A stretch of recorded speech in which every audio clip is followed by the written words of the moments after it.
Vous écoutez le podcast Devenir écrivain par Lucie Castel, épisode 116.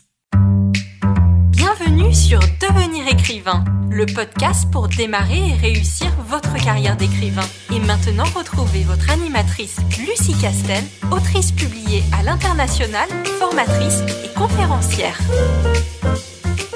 Bonjour, je suis ravie de te retrouver pour un tout nouvel épisode de podcast et celui d'aujourd'hui, en fait, me rend particulièrement joyeuse. C'était un épisode que je voulais faire depuis longtemps et j'espère qu'il te plaira. Aujourd'hui, je voudrais aborder les tropes que je déteste. Alors pourquoi est-ce que j'ai décidé de faire cet épisode de podcast un petit peu particulier ? Dans le sens où je vais te donner mon sentiment personnel et ce dont on va parler là pendant cet épisode, c'est uniquement de mon goût. En fait, si j'ai décidé d'aborder ce sujet que je trouve assez ludique, c'est tout simplement parce que je voudrais lancer auprès de toi ce débat et en tout cas cette interrogation de finalement quels sont les tropes que toi tu aimes ou quels sont les tropes que toi tu détestes. Parce qu'en fait, je me suis aperçue quand je me suis lancée dans l'écriture de romans et quand j'ai surtout décidé d'en faire un métier, que finalement j'écrivais les histoires que j'avais envie de lire. Des choses qui parfois m'ont manqué ou au contraire des choses que j'ai adorées dans certaines de mes lectures et que j'ai intégrées, digérées et j'en ai ressorti une sorte d'hommage plus ou moins conscient et ça a participé à nourrir mon imagination et ma muse et mon inspiration bien évidemment. Et je ne serais certainement pas l'autrice que je suis avec ces thèmes qui l'obsèdent, avec la façon dont j'ai de construire mes personnages ou mon intrigue et qui m'est complètement propre, comme ça t'est propre évidemment toi aussi. Bref, je ne serais pas l'autrice que je suis si je ne m'étais pas un peu posé cette question de alors ça typiquement dans les romans je déteste ou au contraire alors ça dans les romans mais j'adore. Et donc je me suis dit que ce serait très intéressant d'un point de vue professionnel, encore une fois, d'auteur à auteur, de collègue auteur à autre collègue auteur, de partager ça avec toi pour que éventuellement tu puisses réagir et te dire alors moi c'est pareil mais je déteste et que surtout tu te demandes pourquoi est-ce que tu détestes, parce que c'est pas le tout de dire alors ça typiquement ce trope narratif j'ai horreur de ça, mais surtout ce qui est important c'est de te demander qu'est-ce que ça retoque chez toi. Sur quoi ça appuie chez toi pour que tu détestes ça et du coup ça va te permettre de creuser évidemment l'inverse quand tu bâtiras tes prochains récits ou au contraire de te dire alors moi non pas du tout ce trope là j'adore c'est au contraire un de mes préférés et de te demander toi-même pourquoi est-ce que tu adores ce type de trope, qu'est-ce que ça évoque en toi, à quoi ça fait écho profondément en tant qu'auteur de roman pour te permettre de creuser ce type de trope ou de thématique et peut-être ça va te donner des idées, ça va nourrir ton imagination et ton inspiration. En tout état de cause, ça va enrichir ta plume. Lire enrichira toujours ta plume, je ne cesserai jamais de le dire. Ensuite, je voudrais juste faire un petit point de rappel. J'ai déjà abordé la question des tropes dans les épisodes précédents de ce podcast, notamment dans les grands genres littéraires, en romance, en fantasy, en polar, etc. Le trope, c'est un motif narratif. Lorsque on a commencé, quand je dis on, c'est des auteurs qui ont commencé à écrire certaines histoires avec des thématiques récurrentes, les analystes littéraires se sont mis à évidemment étudier ce type d'histoire qui reproduisait un motif narratif. Par exemple, quand on avait un enquêteur, quand on avait un meurtre, on avait une galerie de personnages plus ou moins coupables et on avait la résolution de l'enquête. On s'est rendu compte que de plus en plus d'auteurs écrivaient autour de ce motif narratif. Et les analystes, évidemment, ont commencé à parler de grands genres de polar. Tout comme ils ont identifié un motif narratif pour un grand genre de romance, un grand genre de fantasy, etc. Le motif narratif, s'il fonctionne, c'est parce que le lecteur apprécie ce type de motif. Et ce n'est pas parce qu'on reprend un motif narratif, c'est pas parce qu'on reprend un trope que du coup on manque d'originalité. En fait, ce qui fait l'originalité d'un auteur, et je ne cesserai de le répéter, c'est la façon dont on intègre ce trope, ce motif narratif. C'est la façon dont on crée des personnages qui nous sont propres, donc uniques. Et le récit, le déroulé du trope est forcément unique aussi. Tout ça pour dire qu'il y a une différence entre le trope, le motif narratif, et le cliché. Le cliché, c'est une sorte de dénaturation du motif narratif. C'est quand on prend un motif narratif et que on creuse pas la question, qu'on le fait de façon complètement automatique et désincarnée et répétitif. Et là, quand le motif narratif manque de sens, alors il devient un cliché. En résumé, trope cool, cliché pas cool. Donc, ce dont je vais parler là, c'est plutôt des motifs narratifs. Alors, évidemment, dans certains livres, c'est fait de façon extraordinaire, donc ça passe, mais en règle générale, quand je me trouve face à ce type de trope, je grince des dents parce que pour moi, c'est quelque chose qui a du mal à fonctionner. Alors, le premier dont je vais te parler, et j'espère que ça suscitera chez toi le débat ou en tout cas des interrogations et la réflexion, c'est typiquement, et c'est tous les genres confondus, typiquement l'héroïne en attente d'être révélée par un homme.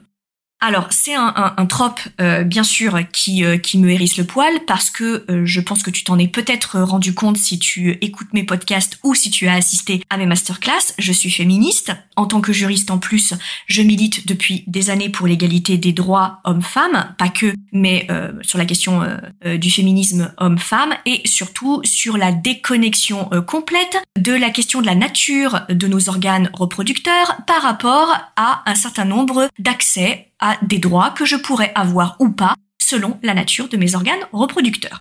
Ceci étant donc dit, forcément que le trope de l'héroïne qui est systématiquement en attente d'être transformée, métamorphosée et révélée par un homme, j'ai envie de dire, en 2021, vous êtes sérieux?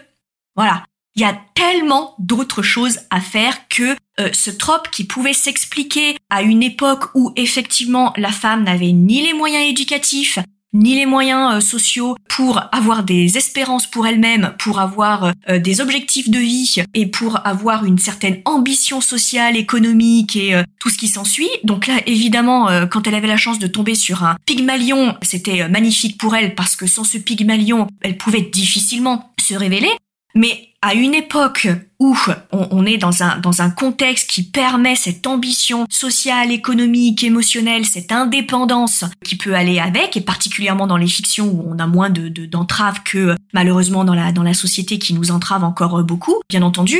Mais dans la fiction, on en est encore à continuer de dépoussiérer ce vieux trope qui n'a aucun intérêt parce qu'on peut avoir des personnages masculins extraordinairement forts en tant que guides. C'est-à-dire que des personnages masculins peuvent être des guides et des mentors extraordinaires dans des romans, sans pour autant être celui qui implante les bonnes questions dans la tête du personnage féminin, parce que celle-ci n'a encore pas les moyens intellectuels, émotionnels, sociaux, économiques et éducatifs pour se poser ces questions-là. Je pense qu'on peut quand même faire évoluer le binôme créature qui est en devenir et mentor. On peut le faire évoluer sur quelque chose de beaucoup plus égalitaire et de beaucoup plus subtil entre un homme et une femme, en conservant l'aspect homme mentor et femme apprenante, bien sûr, qui est un trope qui fonctionne très très bien et que j'apprécie au demeurant, mais le faire de façon beaucoup plus subtile que le personnage féminin qui est une poule devant un couteau pendant les 3/4 d'un roman et que le héros ou le personnage du mentor masculin est obligé mais vraiment de lui enfoncer dans la gorge pour qu'elle comprenne que oui, elle peut s'émanciper et que oui, elle peut y parvenir. Alors, si j'ai l'air d'être aussi enthousiasmée par voire et échauffée par la question, d'une part parce que je suis quelqu'un d'engagé, mais aussi parce que je suis tombée il y a quelques mois sur la très bonne adaptation de la série Shadows and Bones, dont le trope autour de l'héroïne est exactement celui-là. Et je me suis dit, non mais c'est pas possible, c'est quand même pas une série qui date du siècle dernier. Voilà, et je trouve dommage parce que ça simplifie à outrance les personnages masculins, voilà, qui sont réduits à leur simple état de mais elle va comprendre ce que je lui raconte, voilà, donc ça lui enlève de l'envergure, et bien sûr ça enlève de l'envergure au personnage féminin, et que ce soit la figure féminine ou la figure masculine, on mérite un peu mieux que ça en 2021. Donc voici l'un des tropes qui me hérisse le poil et qui est encore assez récurrent à l'heure actuelle, donc je laisse ça évidemment à ton appréciation. Autre trope qui me hérisse le poil, cette fois-ci se trouve dans le genre très spécifique de la romance. Et alors dans la romance, il y a un trope qui me hérisse le poil, un peu pour les mêmes raisons, je dois dire, c'est le trope de l'infirmière. Je pense que là aussi, en 2021, on peut creuser un peu plus que systématiquement la relation où le personnage masculin est un cliché, et je pèse mes mots, c'est un cliché, donc pas super cool. Donc un cliché de j'ai tout réussi dans la vie, je suis puissant, je suis fort, mais du coup je suis complètement cassé, je suis complètement détruit de l'intérieur, je ne fais confiance à personne, je n'aime personne, je n'arrive pas à m'ouvrir, etc. Et alors de l'autre côté, on a la figure féminine qui est de toute douceur, qui est dans l'abnégation, qui est dans le soin à l'autre, qui évidemment va tout de suite comprendre ses failles, parce que bien sûr le personnage masculin par définition doit avoir moult failles, hein, il peut pas réussir et être puissant sans être complètement fracassé et être une caricature sur pattes.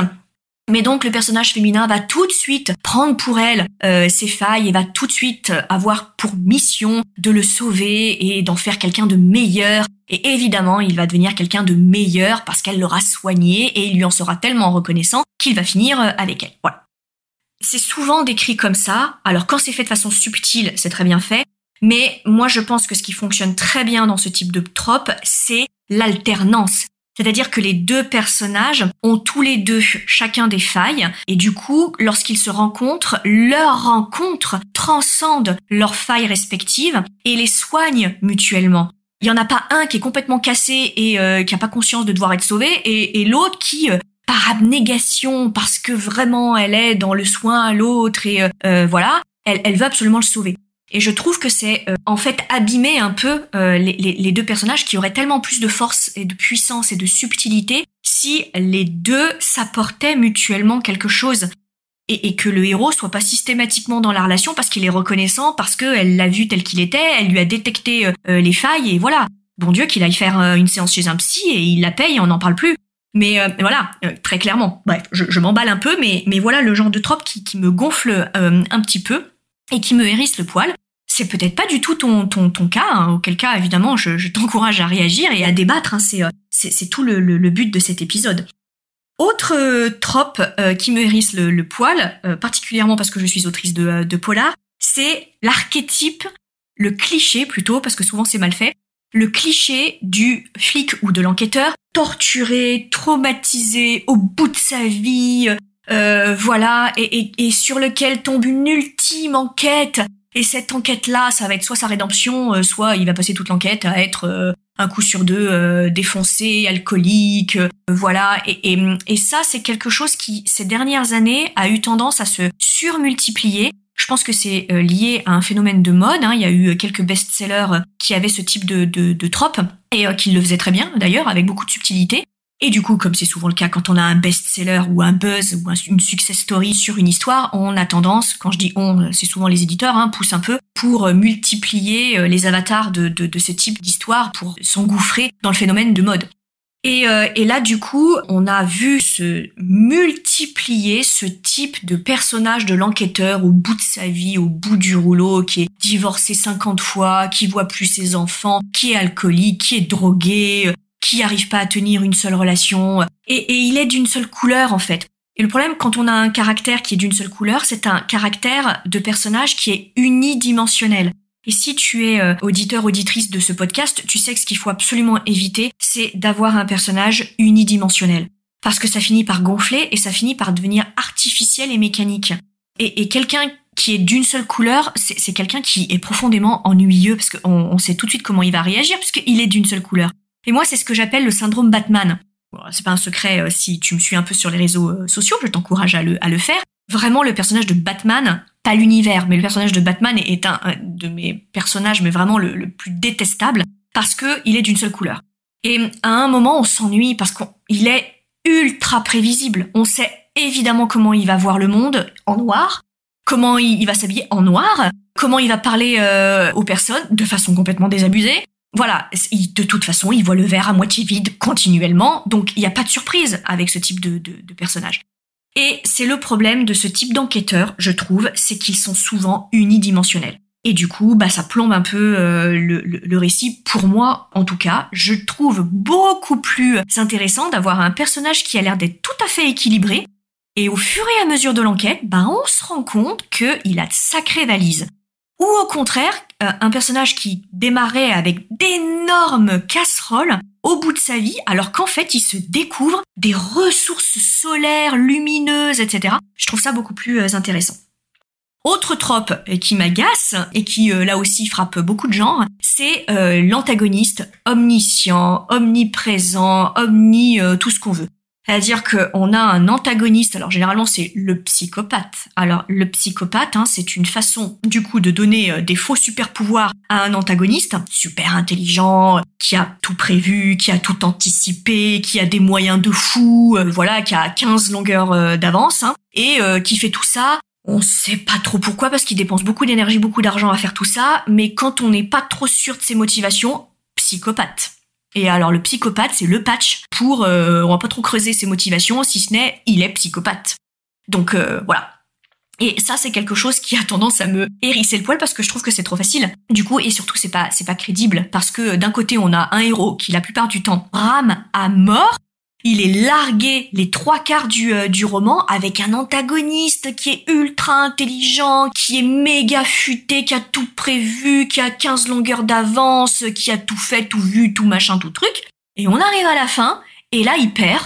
Il y a des fois on se dit, mais comment on est passé d'un tel écart entre un héros largué et un antagoniste omniscient, omnipotent, tout ce qu'on veut. Comment on est arrivé au fait que le héros a réussi à le battre. C'est beaucoup plus intéressant d'avoir un Moriarty et un Sherlock Holmes. Là, c'est puissant, parce qu'on a un personnage, un héros qui est véritablement surpuissant, et en face, on a bien sûr un antagoniste à sa hauteur qui est aussi surpuissant. Sachant que, l'un comme l'autre, ça reste crédible. Donc, du coup, il y a des failles des deux côtés, il se plante des deux côtés aussi. Donc et c'est aussi un peu la tendance suite à les grandes séries qui ont beaucoup marqué comme Esprit criminel, etc. Le psychopathe qui a tout vu, tout entendu, tout. Moi j'ai encore lu récemment un livre où l'antagoniste, mais alors il va jusqu'à réussir à louer un appartement vide, pile poil en face de l'appartement du personnage parce qu'il a anticipé qu'elle irait là-dedans. Il a tout de suite vu qu'il y avait la bonne annonce, il a réussi à avoir le bon dossier pour avoir le bon appartement, la bonne location. Non mais c'est. Et ce protagoniste-là, cet antagoniste, il ne travaille pas, ou il a un tout petit héritage, mais enfin qui casse pas trois pattes à un canard, et un héritage qui a déjà 10-15 ans. Alors on sait pas d'où il tire les fonds, mais on suppose qu'il est tellement super doué qu'il fait des arnaques aussi, mais voilà. Bref, donc ça me hérisse aussi le poil. Autre trope qui me hérisse le poil, c'est par exemple les auteurs de fantasy qui pensent qu'ils sont aussi des auteurs de livres d'histoire. Alors derrière, c'est qu'en fait, on a des bouquins de fantasy avec des super idées, des super intrigues, des super personnages. Et là, on a des pleines pages de description du contexte historique, de pourquoi est-ce qu'on a eu cette scission et les religions et les machins et les trucs. Et en réalité, ça peut se résumer au détour de quelques répliques de dialogue, où du coup on m'explique ce qui s'est passé et j'ai pas besoin d'avoir des pages et des pages et des pages d'explications sur l'histoire du monde, etc., etc. Ça plombe, mais ça plombe vraiment le rythme d'un récit et on sent que là l'auteur pour le coup il se fait plaisir à lui. Mais quand on écrit pour être publié, on fait plaisir au lecteur avant tout. Donc dans la même veine, la SF qui se prend pour un roman de vulgarisation scientifique. C'est toujours pareil, moi quand j'ai un roman dans lequel le héros va prendre le métro, si on m'explique pendant 3 pages comment fonctionne le métro, je m'en fous. Concrètement, c'est pas ça qui est important. Il prend le métro, alors si le métro il a un problème, alors qu'on m'explique quel est le problème technique, ok, mais si le métro n'a pas de problème, qu'on ne m'explique pas pendant des pages et des pages le fonctionnement du métro. Quand on est dans un bouquin d'anticipation, d'un bouquin SF, c'est parfois ce qui peut arriver quand on est face à de la mauvaise SF. Donc ça, c'est quelque chose qui parfois peut poser des difficultés. Voilà ce dont je voulais te parler. Je trouvais le sujet assez intéressant. En tout cas, moi, ça m'a vraiment beaucoup amusé et intéressé de parler de ces tropes-là, parce que je pourrais parler d'écriture pendant des heures et des heures, bien sûr. Et si là, j'ai parlé des tropes qui me hérissent le poil, je pense que j'ai répété ça au moins 50 fois dans ce podcast. Bref, les tropes qui m'agacent, je vais évidemment aussi faire un podcast sur les tropes que personnellement j'adore, qui peut-être, toi, vont t'agacer au plus haut point, bien entendu. J'espère que cet épisode de podcast t'aura plu. Si c'est le cas, n'hésite pas à le partager ou à en parler autour de toi. Et n'hésite pas non plus à nous rejoindre sur les réseaux sociaux, que ce soit Instagram ou Facebook, ou sur notre newsletter sur notre site licar.fr. Et je te dis à très vite. Si tu veux écrire un roman qui aura les qualités recherchées par les éditeurs et par les lecteurs, tu dois rejoindre Devenir écrivain projet best-seller. C'est la formation à distance la plus complète et la plus personnalisée pour t'aider à aller au bout de ton projet de roman. Rejoins sans plus tarder mon équipe de professionnels du monde du livre et moi-même sur licar.fr, licares.fr. Beaucoup de nos anciens élèves sont en train de réaliser leur rêve de professionnalisation et de publication. Il n'y a aucune raison pour que ça ne t'arrive pas à toi.